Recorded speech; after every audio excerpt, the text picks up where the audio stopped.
নমস্কার সবাইকে। অখিল ভারতীয় বিদ্যার্থী পরিষদ ধর্মনগর নগর শাখা কলেজ শাখার উদ্যোগে আজ 79তম স্বাধীনতা দিবসকে পালন করা হয়েছে। এখানে আমাদের বিদ্যার্থী পরিষদের কলেজের সকল কার্যকর্তা তৎসঙ্গে স্কুলের কার্যকর্তারা ছিল।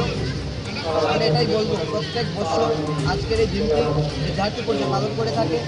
1949 খ্রিস্টাব্দে 9 জুলাই বিদ্যার্থী পরিষদের প্রতিষ্ঠা, তারপর থেকে এখন পর্যন্ত আমাদের ধর্মনগর এই অনুষ্ঠানটা পালন করা হয়। পাওয়ার নেশন